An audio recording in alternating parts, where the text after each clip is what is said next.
tell me about Shea, because look, there's a lot of debate. I don't know why, but there's a lot of debate about like what an actual superstar is. I think Shea is a superstar. He doesn't do a ton of media. Like outside of Shea, the basketball player, I know him as like a league fits first team, all guy, type guy. Like he dresses really, really well. Mm-hmm. I like his fits. First team every year, Outside of that, I don't know anything about him. What's he like day to day? Just like as a teammate, a leader, a competitor? Well, yeah, he's super competitive. And our team doesn't really lack that. I like our practices. Like even the one we had today was fun. Yeah, I forget where. Was there an incident today? No, there's never like any like brawls, but like we always exchange words, and like our practices are really competitive. So it's always fun to practice. But yeah, he's overly competitive. He's probably still in there shooting. He's probably still in there shooting. Yeah. So he's a gym rat. Yeah, for sure. And that was good for me, especially my first year, because I ended up like just going with him, and I feel like I was able to kind of learn from that. So now like I'll stay after too, and like I feel like that's really infectious with the team. And then I know Mark is big on like, and just the Thunder in general is like investing in the team. So like we do a lot of like team stuff, and we're always kind of around each other. But yeah, he's goofy. Do you think, again, you're in your second year, one experience? Because I was going to ask you about this anyways, but do you think some of that is that this is not a knock on Oklahoma City, but some of that is that you guys are in Oklahoma City? For sure. Because I remember just like that young Thunder team, right? They call it 2010 to 2014, whatever. Like every article that was written about that team was how much they hung out together in their towns or, in their hometown. Young guys. Russ was young. James was young. Kevin was young. And you're in Oklahoma City. I think there's a lot to do here. I've always been an Oklahoma City stan. I want to go on record as saying that. But is that part of it? Yeah, I think when you're young here, it's not really a ton to do, but, and I mean that relative to like, if you're in LA when there's everything to do, but I think that's really helped us. Cause it's like guys be like, hey, you want to go shoot? You want to go to Top Golf? Want to come over? And I just got Nintendo. So I've been avid on, everybody coming to play the Switch. But like, yeah, I'll go to like Shay's house. Like we have like dog days, like guys will bring their dogs over to somebody's house. It's probably been Shay's house because he's the biggest backyard. Or like Aaron Wiggins and Jay Will and Trey Mann will like take their dogs places and do that. So like it's like we end up finding like random team stuff to do, or like we'll all go out to dinner. Were you aware when probably not because you didn't know who Mark Dagnall was, but probably not when pre-draft. But were you aware when you got drafted here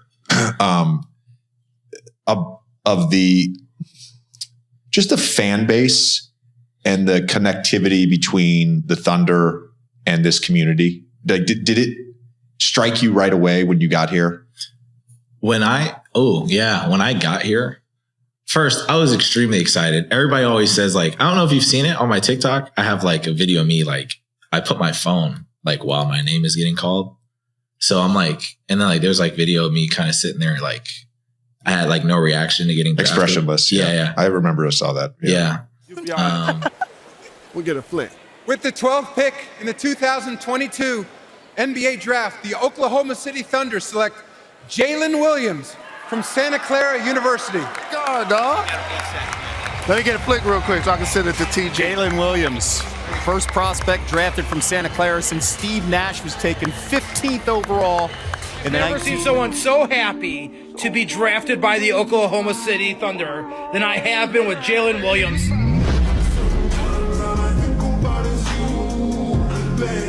Yeah. But when I got here to the Omni Hotel, it was like the coolest thing. There were so many fans here, and like that was already my telltale sign of like, oh yeah, this is new. Like people were like stopping me and like not even asking for pictures, just like telling me they were proud of me, like I'm their kid kind of thing. And that's been like steady through, like, since I've been here, like, people are really like cognizant of your time and like are really aware and are really like, it's just a real genuine feel here. So I really enjoy being here. I know it probably sounds like a media answer, but like it actually feels like a family environment a lot of times. Yeah. Right. If you're a young guy here in the NBA, off the court, not lit, but the basketball part of it is lit. Yeah, basketball's lit. Everything else, that's okay to say, man. That's okay to say. What do you care to elaborate why you were expressionless when you got drafted? I don't know.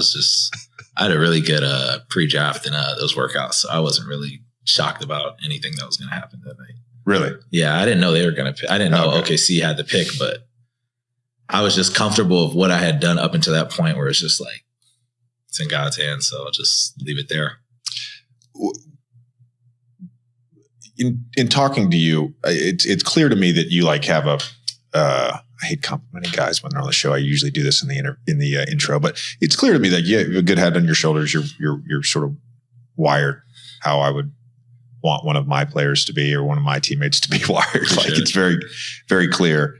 And I'm like, I guess from my own personal experience, like mindset became such a big part of my day-to-day existence in the NBA. I don't want to use like the psychological terms, whether it's like a growth mindset or, trying to be a good teammate or not being complacent and always trying to get better. And I think back to like my rookie year and just the whirlwind that is draft, summer league. And I was hurt and training camp and you're going through everything for the first time.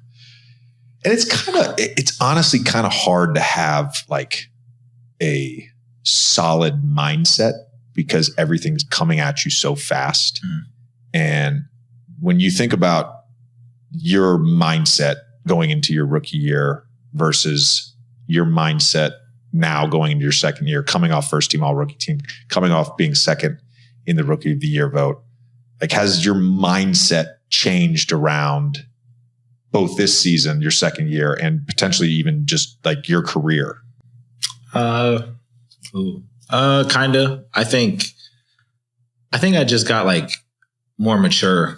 And then, I said the word comfortable a lot, but just like, I feel like I'm just more aware of like how the season's supposed to go in regards to like time. And like, I understand like how fast last year went.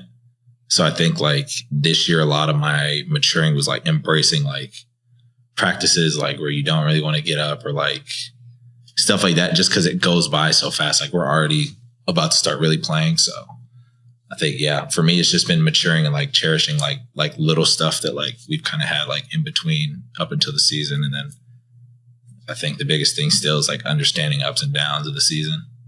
What do you mean by cherishing stuff? Elaborate on that. I think you just like the season goes by so fast and you get caught playing so many games. Like you can play 4 games a week for a good stretch. And it's like really easy to forget like little things that kind of happen like in that thing. Like, you can have team dinner in between there and just stuff like that. Like really kind of appreciating that because especially on our team, like I don't think a lot of teams always do that. And I don't think a lot of teams hang out the way we do.